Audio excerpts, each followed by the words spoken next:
केंद्रक के बारे में हम लोग पढ़ेंगे। न्यूक्लियस अंग्रेजी में, न्यूक्लियस।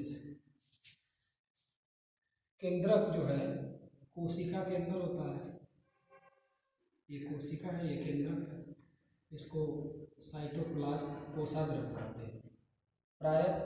प्राय एक कोशिका में एक ही केंद्रक होता है, लेकिन किसी किसी कोशिका में एक से ज़्यादा भी केंद्रक हो सकते हैं। जैसे पैरामीशियम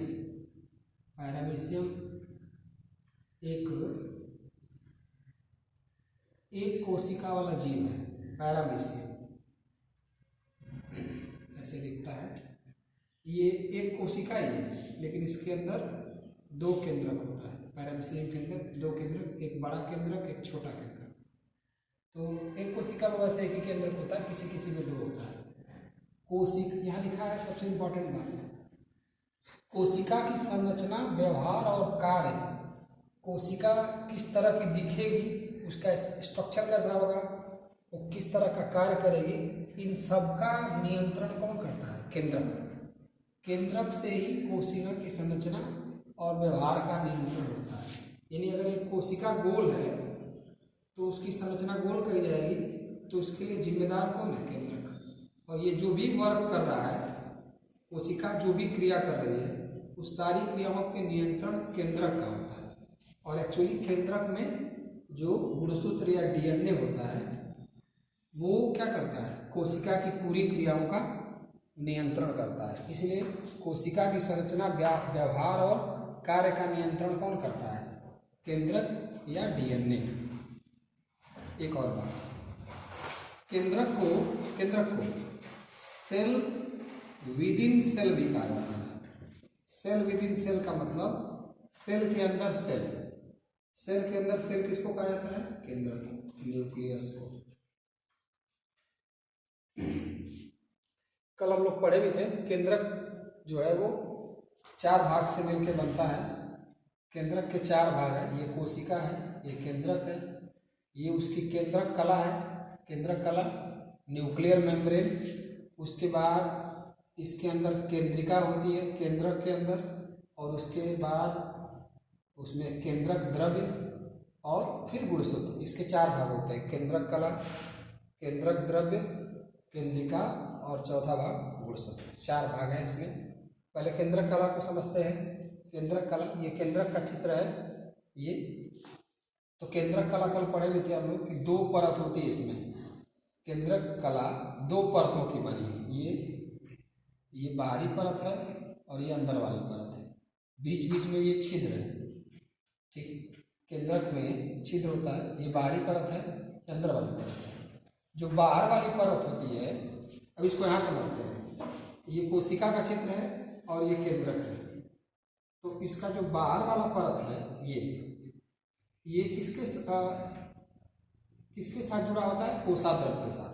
इसका बाहर वाला लेयर कोशाद्रव के साथ कनेक्ट है और अंदर वाला लेयर केंद्रक द्रव्य से कनेक्टेड है। ध्यान रखना है, केंद्रक की जो बाहर वाली परत है वो कोशाद्रव से जुड़ी है, तो उसको साइटोसाल, केंद्रक कोशाद्रव को साइटोसाल भी कहते हैं, कल पढ़े थे, साइटोसाल। तो इसका आउटर मेम्ब्रेन साइटोसाल की तरफ होता है और इनर मेम्ब्रेन केंद्रक द्रव्य की तरफ होता है। आउटर जो मेम्ब्रेन होती है वही फोल्ड करके क्या बना लेती है? एंडोप्लाज्मिक रेटिकुलम, अंतःप्रद्रव्य जलिका। इसके बारे में आगे पढ़ेंगे। ये कोशिका का एक अंग है, ये भी 2 परत वाली है। ये एंडोप्लाज्मिक रेटिकुलम है। केंद्रक की जो बाहर वाली परत है, आउटर मेम्ब्रेन, वो फोल्ड करके मुड़ के एंडोप्लाज्मिक रेटिकुलम बना लेता है। ध्यान रखना है, केंद्रक की जो आउटर लेयर है उस पर राइबोसोम पाया जाता है, और इनर लेयर जो होती है, केंद्रक की जो अंदर वाली लेयर है, उस पर प्रोटीन का बना एक पदार्थ होता है जिसको न्यूक्लियर लैमिना कहते हैं। बहुत इंपॉर्टेंट है ये। न्यूक्लियर लैमिना कहाँ होता है? केंद्रक की अंदर वाली लेयर पे, जो केंद्रक को सिकुड़ने से बचाता है। कि न्यूक्लियर लैमिना इनर मेम्ब्रेन में पाया जाएगा, प्रोटीन का बना होता है, केंद्रक कला के ठीक नीचे होगा, और ये उसको सिकुड़ने से बचाता है, यानी सपोर्ट करता है, नीचे ना दबे ना। याद रखना है, न्यूक्लियर मेम्ब्रेन। जो न्यूक्लियर मेम्ब्रेन है, न्यूक्लियर मेम्ब्रेन, उसमें छिद्र पाए जाते हैं, न्यूक्लियर पोर पाए जाते हैं, मतलब प्रेजेंट। न्यूक्लियर मेम्ब्रेन 2 लेयर की होती है, डबल लेयर, और कोई भी लेयर होगी, कोई भी लेयर, चाहे ये कोशिका की ये वाली लेयर हो, चाहे केंद्रक की लेयर हो, चाहे किसी की भी लेयर हो, किसकी बनी होगी? लिपिड और प्रोटीन की। ध्यान रखना, वसा और लिपिड मतलब वसा और प्रोटीन की बनी होगी। उसको आगे पढ़ते हैं, बाद में पढ़ेंगे। तो ये न्यूक्लियर मेम्ब्रेन के बारे में हो गया। अब दूसरा हम लोग के पास है न्यूक्लियोप्लाज्म। ये न्यूक्लियोप्लाज्म है केंद्रक द्रव्य, केंद्रक के अंदर जो द्रव्य है, केंद्रक द्रव्य न्यूक्लियोप्लाज्म। न्यूक्लियोप्लाज्म को कैरियोप्लाज्म भी कहते हैं, कैरियोप्लाज्म। एक बात सबको याद रखना है, जहां भी कैरियो या कैरियन शब्द आएगा, ये ग्रीक वर्ड है, ग्रीक नहीं लैटिन वर्ड, इसका मतलब केंद्रक ही होता है। अगर कहीं कैरियोन लिखा है या कैरियो वर्ड लिखा है तो उसका संबंध कैरियो का मतलब न्यूक्लियस से लेंगे, केंद्रक से। कहीं भी कैरियोन शब्द लिखा है तो न्यूक्लियोप्लाज्म अंग्रेजी में, इसको कैरियोप्लाज्म भी कहते हैं। अब ध्यान रखना, इस केंद्रक द्रव्य में क्या होता है? आरएनए और प्रोटीन पाया जाता है। प्लस मतलब पाया जाता है, प्रेजेंट। केंद्रक द्रव्य में क्या पाया जा रहा है? आरएनए और प्रोटीन। आरएनए कहाँ से आता है? केंद्रिका से बनके इसमें आरएनए मिलता है और प्रोटीन इसमें रहता है। केंद्रिका के बारे में, ये केंद्रिका है, केंद्रिका को अंग्रेजी में न्यूक्लियोलस कहेंगे। अब एक चीज ध्यान देना है, एक कोशिका में एक केंद्रक और एक केंद्रक के अंदर एक ही केंद्रिका होती है प्राय, लेकिन कुछ में क्या होता है? एक केंद्रक के अंदर एक ही केंद्रिका होती है, लेकिन कभी कभी एक केंद्रक के अंदर एक से ज्यादा भी केंद्रिका हो सकती है। उसका एग्जांपल है प्याज। प्याज की कोशिका के एक केंद्रक के अंदर 4 केंद्रिका मौजूद होती है, प्रेजेंट होती है। ठीक है। इसकी दूसरी बात, केंद्रिका में 10%, इस केंद्रिका में 10% आरएनए होता है, 5% इसमें डीएनए होता है और बाकी सबसे ज्यादा ये प्रोटीन रखता है 85%। केंद्रिका में कल पढ़े थे हम लोग, इस केंद्रिका का निर्माण गुणसूत्र से होता है। केंद्रिका किससे बनती है? गुणसूत्र से। मनुष्य में ऐसे 5 गुणसूत्र होते हैं 46 में से, जिसमें वो 5 गुणसूत्र क्या बनाते हैं? केंद्रिका का निर्माण करते हैं। इसको और डिटेल में पढ़ा जा सकता है। राइबोसोम की फैक्ट्री कहते हैं केंद्रिका को, यानी इसमें राइबोसोम बनता है। इसको समझते हैं कैसे? न्यूक्लियोलस यानी केंद्रिका में ही, केंद्रिका के अंदर डीएनए से आरएनए बनता है, डीएनए से आरएनए मतलब राइबोसोमल आरएनए। राइबोसोमल आरएनए वो आरएनए है जो राइबोसोम में मौजूद होता है। तो डीएनए से जो आरएनए बनती है यहाँ पे केंद्रिका में, वो आरएनए होती है, और यह आरएनए प्रोटीन से जाके मिलकर क्या बना लेती है? राइबोसोम। तो कुल मिला के केंद्रिका के अंदर जो डीएनए होता है उससे आरएनए बन जाता है, और फिर वो आरएनए प्रोटीन से जुड़ के इसी में राइबोसोम बना लेती है, और फिर वो राइबोसोम क्या होता है? इस केंद्रिका और केंद्रक से बाहर निकल के कहाँ जाता है? कोसा द्रव्य में आ जाता है। ये ध्यान रखना है। ठीक है। इसका चौथा भाग यहाँ है। चौथा भाग जो है केंद्रक का क्रोमैटिन फाइबर कहते हैं। अब इसको कैसे समझते हैं? इसका जो चौथा भाग है उसको कैसे समझते हैं? जो ये कोशिका है और ये केंद्रक है, तो कोई सेल जब विभाजित नहीं, पढ़ेंगे आगे कि सेल में विभाजन भी होता है। तो जब कोई सेल विभाजित नहीं होती है तो उसके अंदर ऐसे पतले धागेनुमा संरचनाएं पाई जाती हैं। धागेनुमा, ये धागेनुमा संरचना है। उसी धागेनुमा संरचना को क्रोमैटिन फाइबर कहते हैं। अब क्रोमैटिन फाइबर धागेनुमा संरचना है। जब कोई कोशिका विभाजित नहीं होगी तो ये ऐसे पूरा बिखरा होगा, धागेनुमा संरचना बिखरी होगी। लेकिन जब कोशिका में विभाजन चालू हो जाएगा, इस कोशिका में विभाजन चालू हो जाएगा, तो ये फिर धागेनुमा संरचना ऐसे एक दूसरे से लिपटने लगेगी और लिपटने से वो छोटा और मोटा भी हो जाएगा। तो तब उसको क्या कहेंगे? गुणसूत्र। क्रोमैटिन फाइबर और क्रोमोसोम दोनों सेम चीज है, बस अवस्था का अंतर है। इसको क्रोमैटिन फाइबर कब कहेंगे? जब सेल में डिवीजन नहीं हो रहा होगा। अच्छा, जब सेल में डिवीजन नहीं होगा तो ये क्या होगा? बिना फोल्ड के होगा और फैला होगा। लेकिन जब सेल में विभाजन होगा तो फिर ये क्या होगा? लिपट के छोटा हो जाएगा और घना हो जाएगा, मोटा हो जाएगा। तो तब उसको हम क्या बोलेंगे? गुणसूत्र बोलेंगे। अच्छा, क्रोमैटिन फाइबर में दो हिस्से होते हैं।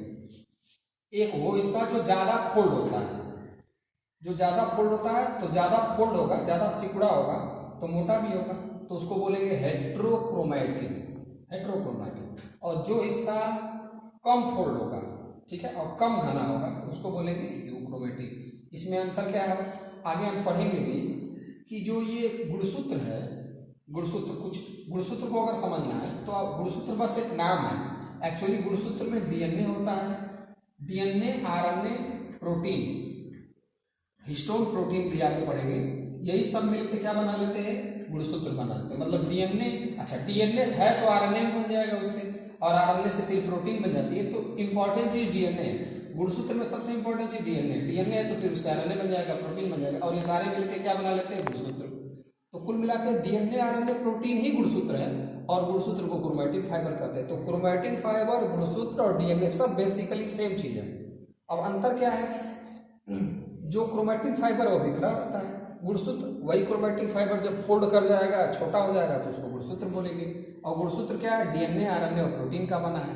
तो गुणसूत्र का जो दो हिस्सा है जिसको हेट्रोक्रोमैटिन और यूक्रोमैटिन बोल रहे हैं, उसमें से जो हेट्रोक्रोमैटिन है वो उसमें जो डीएनए होगा उससे आरएनए का निर्माण नहीं होगा। इस वाले हिस्से में जो डीएनए होगा उससे आरएनए का निर्माण नहीं होगा। इस वाले डीएनए में, यूक्रोमैटिन में जो डीएनए होगा, या इसको आप ऐसे भी कह सकते हैं कि यूक्रोमैटिन में जो डीएनए होगा वो सिर्फ वही डीएनए आरएनए बना के प्रोटीन बनाएंगे। हेट्रोक्रोमैटिन का डीएनए प्रोटीन नहीं बनाता है, ये ध्यान रखना है, बड़ी इंपॉर्टेंट चीज है। यूक्रोमैटिन का जो डीएनए है वो प्रोटीन बनाएगा। अब यहाँ कुछ चीजें हैं, बड़े ध्यान से समझना है। डीएनए से ही आरएनए बनता है और आरएनए से प्रोटीन बनता है। तो डीएनए से आरएनए बनने की प्रक्रिया को ट्रांसक्रिप्शन कहते हैं, आगे पढ़ेंगे। डीएनए से आरएनए कैसे बनता है, बहुत बड़ी चीज है, अभी नहीं पढ़ सकते इसको। डीएनए से आरएनए बनने की प्रक्रिया को ट्रांसक्रिप्शन कहते हैं, और आरएनए से प्रोटीन बनने की प्रक्रिया को ट्रांसलेशन कहते हैं। इसको ट्रांसक्रिप्शन कहते हैं, मैंने यहाँ लिखा है ट्रांसक्रिप्शन, और आरएनए से प्रोटीन बनने की क्रिया को ट्रांसलेशन कहते हैं। और इस पूरी प्रक्रिया को सेंट्रल डोग्मा कहते हैं। पूछा जाता है सेंट्रल डोग्मा क्या है, तो डीएनए से प्रोटीन बनने की प्रक्रिया को सेंट्रल डोग्मा कहते हैं। लेकिन पहले डीएनए से आरएनए बनता तब जाके प्रोटीन बनता है। एक और चीज बड़ी, ये सारी चीजें बड़ी इंपॉर्टेंट है। डीएनए से आरएनए भी बनता है और डीएनए खुद डीएनए भी बनाता है। जैसे अगर हमारे पास ये डीएनए है, ये डीएनए है, तो यही डीएनए आगे चल के डिवाइड होकर ऐसे डिवाइड होगा, डीएनए ऐसे डिवाइड हो जाएगा ऐसे, और इसमें ऐसे ऐसे ऐसे ऐसे, तो ये दो डीएनए बन जाएगा। तो डीएनए से डीएनए भी बनता है।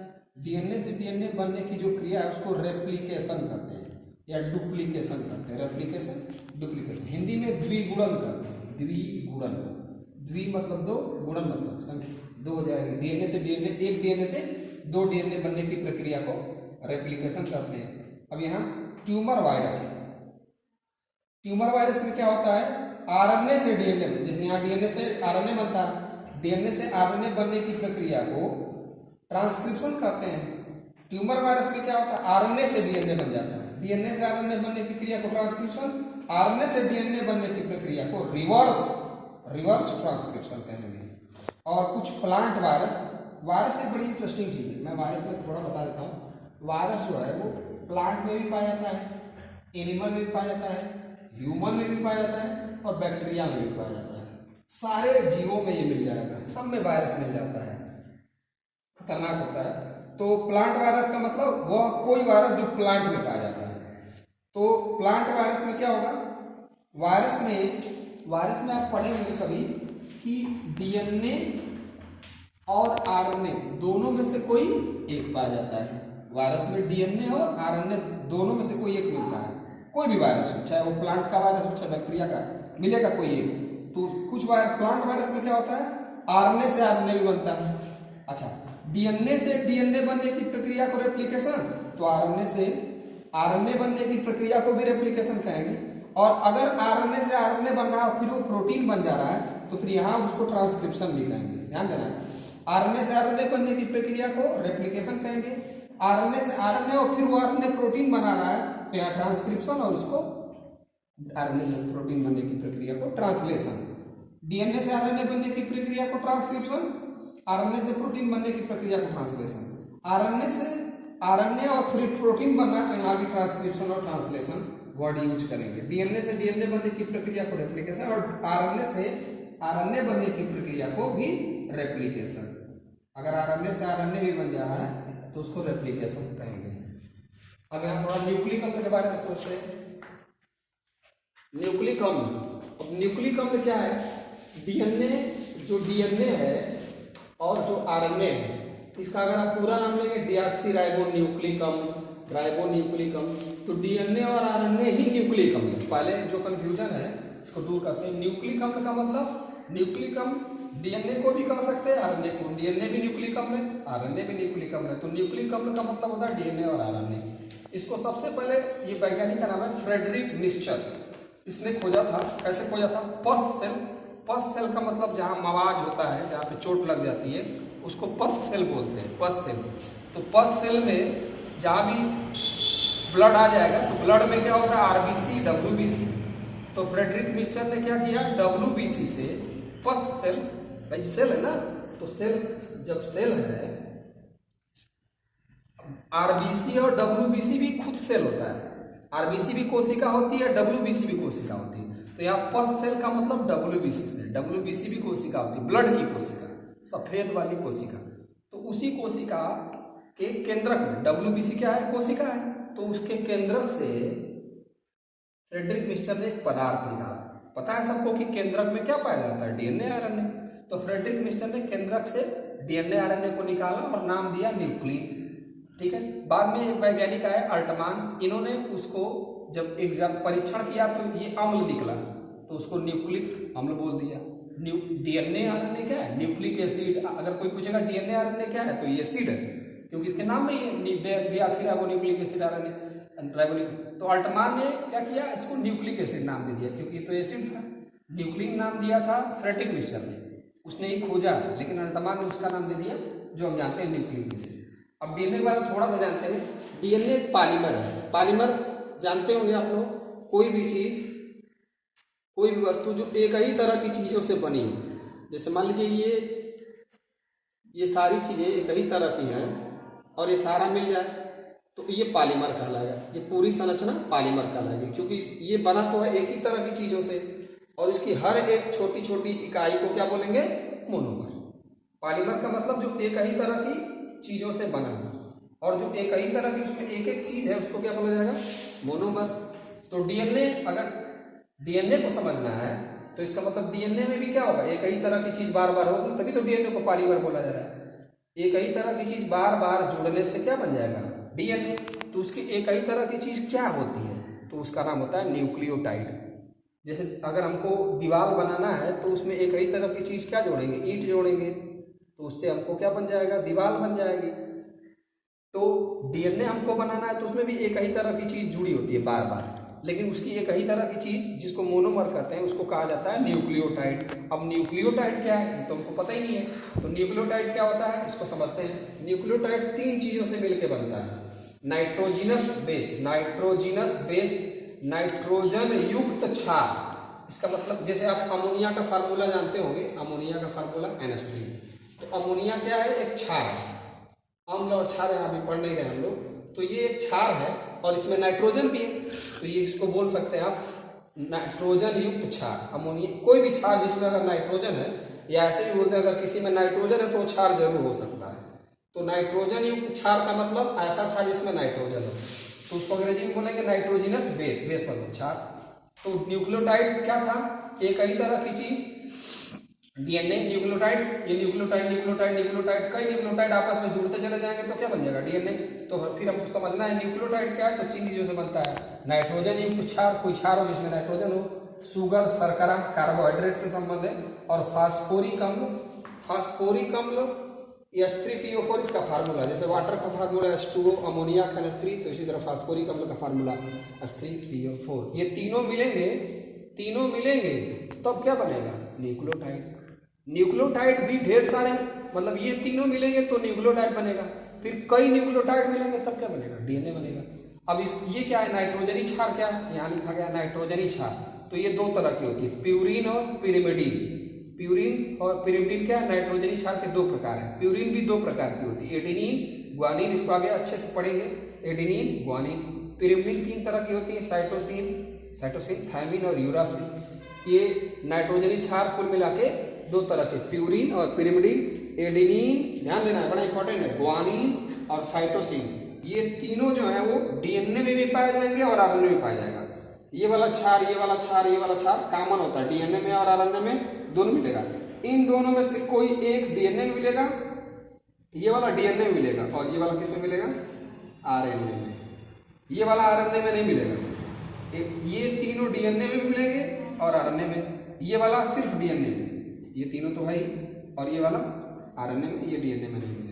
शुगर दो तरह की होती है, डीऑक्सीराइबोस शुगर जो डीएनए में पाया जाता है, इसलिए डीएनए का नाम क्या है, डीऑक्सीराइबोन्यूक्लिक एसिड। और राइबोस शुगर आरएनए में पाया जाएगा, तो ये आरएनए में मिलेगा। अब ये थोड़ा स्ट्रक्चर है, समझते हैं। जो डीएनए है वो ऐसा दिखता है, आप स्ट्रक्चर देखे होंगे, डीएनए ऐसा दिखता है। तो ये वास्तव में जो श्रृंखला है, इसको श्रृंखला बोलेंगे, अंग्रेजी में इसको बोलते हैं स्ट्रैंड। तो डीएनए में कितनी स्ट्रैंड दिख रही है, दो। ये एक स्ट्रैंड हो गया, ये दूसरी स्ट्रैंड हो गया। अच्छा, इन स्ट्रैंड के नाम दिए जाते हैं, एक को बोलते हैं थ्री से शुरू करेंगे, ये वाला मान लीजिए 3 से शुरू किए और कहाँ खत्म हो रहा जाके 5 पे, तो आगे ऊपर डैश लगा देंगे, तो बोलते हैं डैश को 5 प्राइम लगा के बोलते हैं 5 प्राइम। इसके ऊपर डैश लगा देंगे तो इसको बोलेंगे 3 प्राइम। तो 3 प्राइम से शुरू करेंगे तो ये जाके खत्म होगा 5 प्राइम पे। और दूसरा वाला जो स्ट्रैंड है, स्ट्रैंड बोला जाता है, तो दूसरे वाले स्ट्रैंड को उल्टा बोलेंगे, इसको बोलेंगे 5 प्राइम और ये जाके खत्म होगा 3 प्राइम पे। इसको प्राइम क्यों बोलते हैं, 3, 5, इसको थोड़ा आगे के स्ट्रक्चर में समझा जा सकता है। अब ये जो मैंने ये बनाया लाइन ऐसे, ये एक स्ट्रैंड ही है, ऐसे एक स्ट्रैंड है, इधर वाला एक स्ट्रैंड और इधर वाला दूसरा स्ट्रैंड। ये एक स्ट्रैंड का वास्तविक स्ट्रक्चर और ये दूसरे स्ट्रैंड का, और दोनों स्ट्रैंड आपस में क्या होती हैं, जुड़ी होती है, एक डीएनए है, ऐसे जुड़ी होती है। बीच बीच में मैंने जो लाइन खींचा वो जोड़ने वाली लाइन है, ये वो लाइन है। इसको जोड़ने के लिए क्या वर्ड यूज करते हैं, बांड मतलब जोड़ना। तो कौन सा बांड है ये, हाइड्रोजन बांड, ये हाइड्रोजन बांड। इधर वाला एक स्ट्रैंड है, इधर वाला दूसरा स्ट्रैंड है, और दोनों स्ट्रैंड, डीएनए की कितनी स्ट्रैंड होती है, दो, और दोनों आपस में किससे जुड़ी होती है, हाइड्रोजन बांड से। अब जो एक स्ट्रैंड है उसमें वो स्ट्रैंड बनी कैसे है, यहाँ पे एडेनिन है। अभी हम लोगों ने पढ़ा था कि डीएनए किससे बनता है, न्यूक्लियोटाइड से, और न्यूक्लियोटाइड में तीन चीजें होती है। तो ये एडेनिन क्या है, नाइट्रोजनी क्षार, ये शुगर है, और ये फास्फोरिक एसिड। नाइट्रोजनी क्षार, शुगर और फास्फोरिक एसिड मिलकर क्या बन गया, एक न्यूक्लियोटाइड बन गया। फिर नाइट्रोजनी क्षार, थायमिन, शुगर और फास्फेट मिलकर क्या बन गया, एक न्यूक्लियोटाइड बन गया। तीनों के मिलने से न्यूक्लियोटाइड, और फिर ये न्यूक्लियोटाइड और ये न्यूक्लियोटाइड आपस में हाइड्रोजन बांड से जुड़ गया। फिर ये दूसरा न्यूक्लियोटाइड क्षार, ग्वानिन क्षार है, शुगर और ये दूसरा न्यूक्लियोटाइड, ये आपस में जुड़ गया। तो ऐसे जुड़ते चले जाएंगे, तो इधर का न्यूक्लियोटाइड और इधर का न्यूक्लियोटाइड, ढेर सारे न्यूक्लियोटाइड ही मिलते हैं, तो इस डीएनए का निर्माण होता है। आगे बाकी पढ़ेंगे।